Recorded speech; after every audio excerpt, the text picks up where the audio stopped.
mais gente tá junto, melhor com certeza fica, né? Então, temos aí bastante coisa para conversar na nossa aula de hoje, tá certo? E temos aí também bastante coisa para deixar bem encaminhado para nossa próxima semana. Pessoal, eu queria voltar um pouquinho na matéria para lembrá-los aonde nós paramos, né? Na nossa última aula, a gente meio que terminou a aula assistindo um vídeo, né? Que era sobre a transposição do Rio São Francisco. E eu comecei a falar com vocês sobre uma coisinha chamada indústria da seca, né? Só que como foi apenas uma aula na terça-feira, eu acabei não aprofundando muito o assunto. Eu queria voltar um pouquinho com vocês, então, na questão da indústria da seca e depois eu quero fazer com vocês uma caracterização de pontos positivos e negativos ligados à transposição do Rio São Francisco. Afinal de contas, existem pontos negativos, é claro, mas também existem significativos pontos positivos que eu também quero trabalhar com vocês nessa nossa aula de hoje, tá certo? Então, só lembrando vocês que na nossa aula de terça-feira nós começamos falando então sobre a transposição do Rio São Francisco, né? O Rio São Francisco, somente para recapitular, e lembrando, pessoal, que eu estou com o chat aberto, qualquer coisa, quem não quiser falar pelo microfone, manda para mim aqui que eu estou acompanhando, tá? Só recapitulando então, pessoal, em relação à transposição do Rio São Francisco, o Rio São Francisco, ele é o maior rio perene da região Nordeste, lembrando que rio perene é aquele que não seca, né? Ele tem uma importância regional muito importante, ele basicamente garante o abastecimento de água de parte da região Nordeste, inclusive de regiões que são duramente afetadas pela seca, e ele é basicamente um patrimônio, né? Um patrimônio do Nordeste brasileiro, o chamado Velho Chico. O São Francisco, pessoal, ele tem diversos usos, né? São muitas utilizações. Ele serve, por exemplo, né, além, obviamente, da captação de água doce, que seria aí o primordial, seja para o consumo humano, seja para as lavouras ou criação de animais. Ele também tem aí toda uma importância para a geração de energia hidrelétrica, porque o São Francisco possui vários pontos de rio de Planalto, e vocês sabem que rios de Planalto são muito bons para gerar energia. Então, ele tem uma importância hidrelétrica fundamental também para o Nordeste, gera muita energia, leva água, né, para várias e várias regiões do Nordeste, é o abastecimento de muitas e muitas famílias, na verdade, é o abastecimento de milhões e milhões de pessoas. Além disso, algumas famílias também dependem da pesca que elas realizam no Rio São Francisco para poder alimentar suas famílias, né? Tem também um apelo turístico, por que não, né? Eu também, obviamente, vou dizer que o turismo no São Francisco é muito grande, principalmente ali na onde o Rio São Francisco desemboca no mar, entre os estados de Alagoas e Sergipe, é realmente um local muito bonito. Tem também os canyons do São Francisco, né? Então tem ali todo um apelo cultural, econômico, social. E também, pessoal, tem um apelo político por parte do São Francisco, uma vez que muitos governantes utilizam o rio como uma grande manobra política, né? Uma vez que o Rio São Francisco ele tem uma importância muito grande para a região Nordeste. E quando eu estou falando sobre político, pessoal, não estou falando sobre político com nome, não, tá? Eu estou falando políticos de modo geral. Políticos na esfera municipal, na esfera estadual, na esfera federal. É a politicagem em modo geral, sem entrar em méritos de nomes de nenhum deles. E aí eu estava contando para vocês que a transposição do São Francisco, basicamente falando, ela fazia dois canais, né? O eixo norte e o eixo leste, que retirariam uma parte da água do São Francisco e levariam isso para outros estados, né? Pernambuco, Paraíba, Ceará e Rio Grande do Norte, principalmente. Através desses dois canais, então a gente ia abastecer alguns açudes. Açude, para quem não está aí ambientado com a palavra, é basicamente aquele grande reservatório de água, né? Como se fosse um grande lago, mas ele tem a função de ser de fato um grande reservatório de água. E a partir disso, então, né, você abastece açudes no Nordeste, você abastece alguns rios que não são perenes, ou seja, aqueles rios intermitentes que somente têm água em algumas épocas do ano. E o grande intuito da obra, pessoal, era de fato levar a água para quem precisava, né? Esse é o grande intuito da obra. É uma região de mais de 390 municípios, são mais de 12 milhões de pessoas que moram nessa região. Aliás, nessa região não Nordeste, tá? O Nordeste tem mais de 40 milhões. Nessa região ali do sertão nordestino, né? Aonde a obra ia beneficiar. Então ela passaria por muitos lugares, ela daria aí, né, um apoio para muitas famílias, é muita gente, né, Diogo? São mais de 12 milhões de pessoas que a obra iria beneficiar. Então é claro, né, que é uma obra importante, né? É uma obra aí marcante na história do Brasil, a maior obra do século XXI até então no Brasil, junto com a usina de Belo Monte, né? Nós vamos conversar sobre isso também um pouquinho esse ano. E a obra em si vocês já viram, pessoal. Então a ideia em si é muito simples. Pega um pouco da água do São Francisco e leva para alguns cantos do Nordeste que passa muita sede. A ideia em si é muito simples, né? Mas o problema, pessoal, é o que se faz com essa água, né? E assim, pior ainda, o que se fez ao longo desse processo histórico até nós chegarmos aqui onde nós estamos nesse momento conversando e falando sobre o assunto. Porque, infelizmente, né, a gente mora num país que tem sérios e graves problemas de diversas ordens. E esses problemas datam de muito tempo, né? Isso não começou agora, há muito tempo que a gente passa por um processo aí no Brasil, onde a gente tem uma marca muito profunda e o Brasil é conhecido por essa marca, que é a corrupção, né?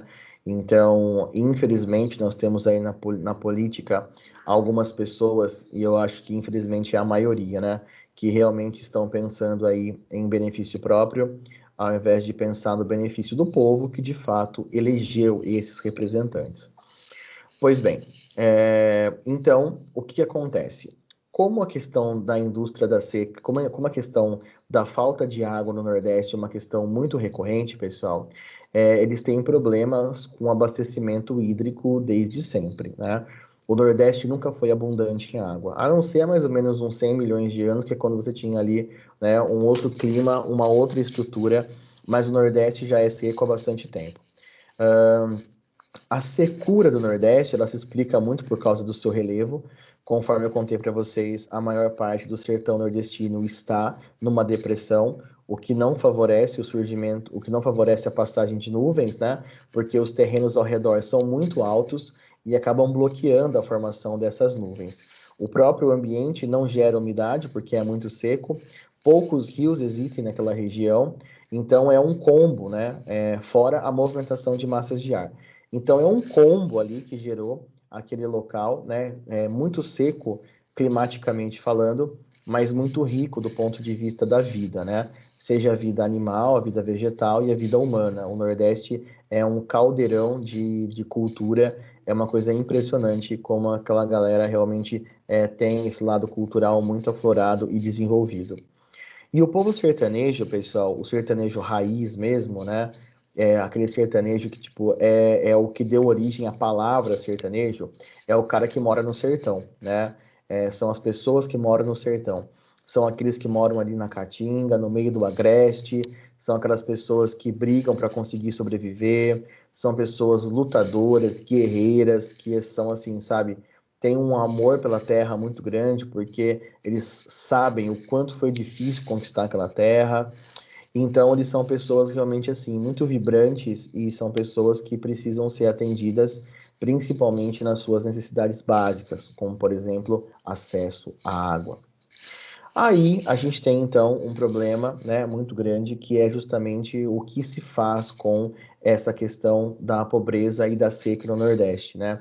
Usa-se isso como palanque político e usa-se isso para ganhar muito dinheiro. Dom Pedro II, conforme eu contei para vocês, foi o primeiro governante do Brasil a se preocupar de verdade com o Nordeste. Mandou construir um açude gigante, que na época era o maior açude do mundo, para ver se ele conseguia resolver o problema.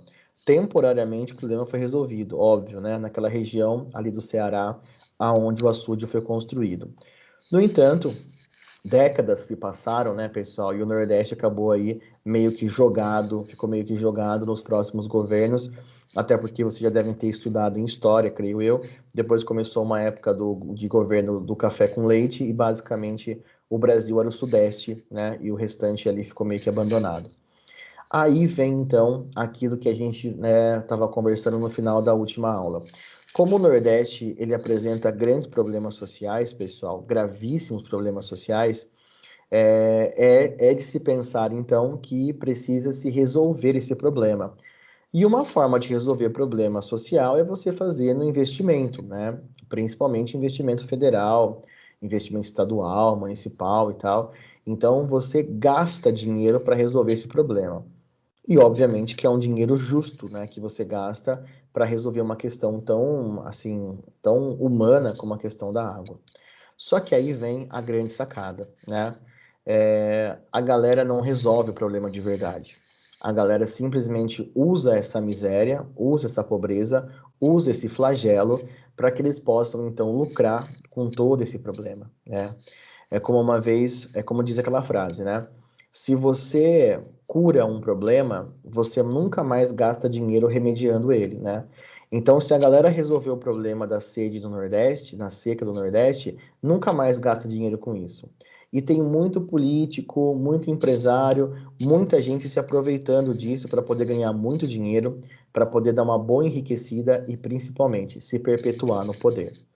Então, quando você olha esse cenário, pessoal, é nojento, né? Você pensar que existe no Brasil um grupo de pessoas que realmente se importam muito mais com explorar a pobreza e a mazela alheia do que de fato resolver o problema para cada um deles, né? E essa galera explora isso, e eles exploram isso usando então aquilo que a gente conhece como indústria da seca. E o nome, pessoal, o termo indústria da seca é referente à quantidade de dinheiro que essa indústria dá, e a seca é o propósito dela, né? Então, você mantendo a seca no Nordeste e resolvendo, né, aos poucos, você garante uma nova injeção de dinheiro gradual, você garante novamente que você seja aquele político que tecnicamente ia resolver o problema, e a partir disso você se perpetua no poder e também você consegue aí fazer grandes ganhos econômicos e grandes ganhos políticos, né? Então é assim, eu particularmente falando, acho desprezível uma situação como essa. Confesso para vocês que do ponto de vista humano, né, é algo impensado para mim pensar que tem gente que usa a pobreza alheia para enriquecimento próprio e também para aí, como posso falar, para também se manter aí com eleições e reeleições em diferentes níveis, tá certo? Seja municipal, estadual, federal, senador, deputado, enfim, é toda essa corja que eu tô falando para vocês. E aí, pessoal, tem uma charge que ela. Vocês sabem que no vestibular cai muita charge, né? Eles adoram charge. Mafalda, então, Jesus amado, né? Quem nunca quebrou a cara com uma charge da Mafalda? E tem uma chargezinha que é bem curtinha, ela dura um minutinho só, é uma charge animada, né? Que eu queria passar para vocês, que ela fala aí sobre a indústria da seca, e é bem interessante a forma como ela trata o assunto. Quer ver? Deixa eu abrir para vocês aqui, ó. Deixa eu abrir aqui.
Tá aqui.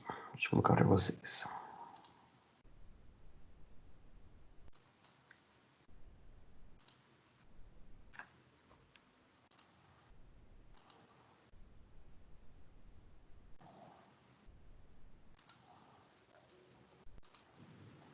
Dê só uma olhadinha, pessoal. É bem curtinha essa charge aqui, mas ela fala bem sobre o que é essa indústria da seca. Dê só uma olhada.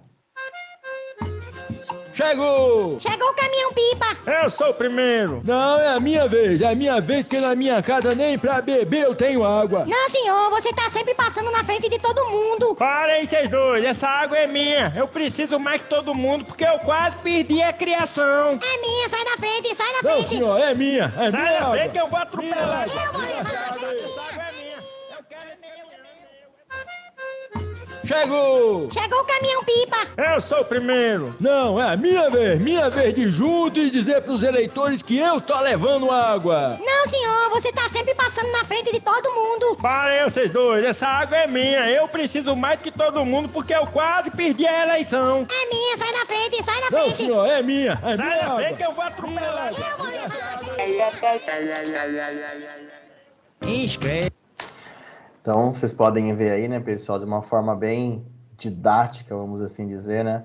Uma forma bem clara como que funciona essa tal de indústria da seca na prática, vamos assim dizer, com um exemplo da charge, né? Então, de fato, pessoal, essa indústria da seca, ela se alimenta dessa forma, né? Ela se alimenta dessa maneira, uma vez que ela precisa que exista aí, então, essa necessidade das pessoas terem sede para que ela possa, de fato, existir, né? Então, eu acredito, sabe, sinceramente falando, que esse é um dos capítulos mais tristes da história do Brasil.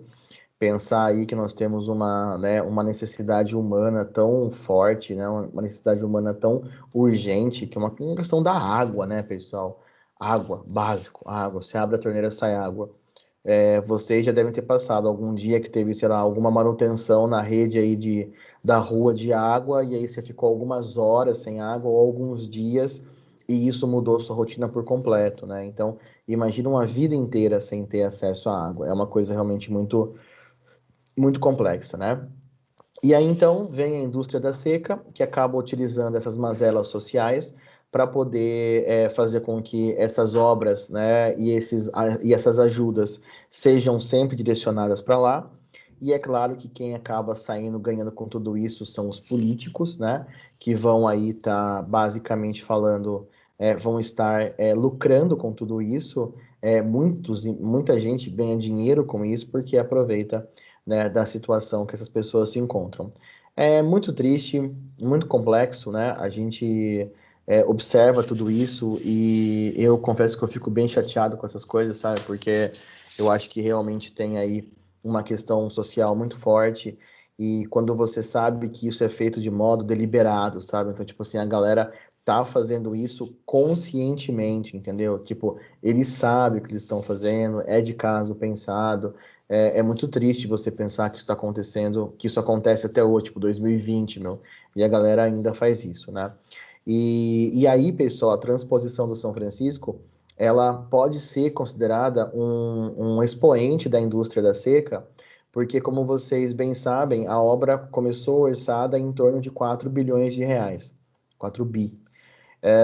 E, de repente, né, em 2020, ela já está custando mais de 20 bi, né? E isso tudo num processo onde vocês viram foi totalmente estranho ao modo como a obra foi feita.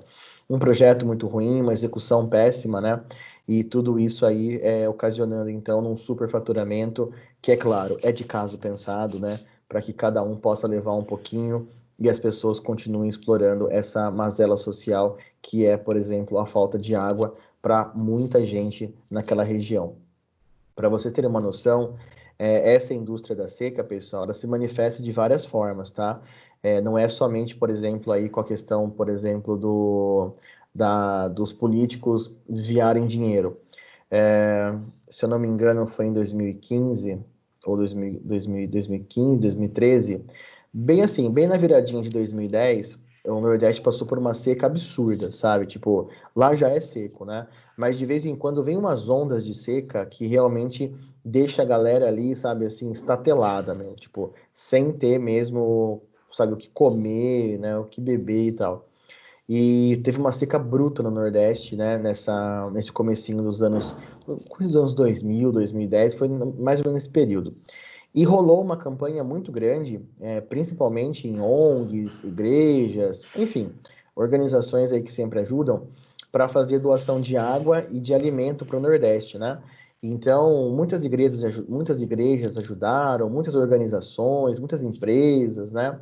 E aí eu lembro que aqui em Limeira, né, teve uma comunidade que juntou bastante água e bastante comida, né? E deu um caminhão cheio, assim, sabe? Tipo, gigante e tal. E esse caminhão, ele ia para o Nordeste, né? Para levar todos esses mantimentos. E uma equipe de reportagem aqui da cidade, né? Do jornal, acompanhou essa viagem e fez uma matéria muito grande sobre isso. E sabe qual foi a grande sacada dessa matéria? É que eles estavam lá, né, levando lá os mantimentos, né, levando lá a água, e aí antes de chegar na cidade, né, o caminhão ele foi obrigado a fazer um desvio, e ele entrou no galpão, né, num galpão, e isso tudo registrado na matéria, né, entrou num galpão, e ali falaram então que era um tal de centro de distribuição, e que uma parte das doações ficariam ali e as outras chegariam na cidade. Tudo bem, beleza. A galera descarregou uma parte do caminhão, deixou comida, deixou água, e o caminhão, meio vazio, chegou até a cidade. Quando chegou na cidade, né, na área específica que ele ia chegar lá, nossa, foi uma festa, a população vibrando, né, chegando água, alimento, né, aquele povo sofrido e tal, e foi assim nossa, um festeiro só na cidade, né? Ajudou muita gente, né? Ajudou a alimentar e tal, não sei o quê.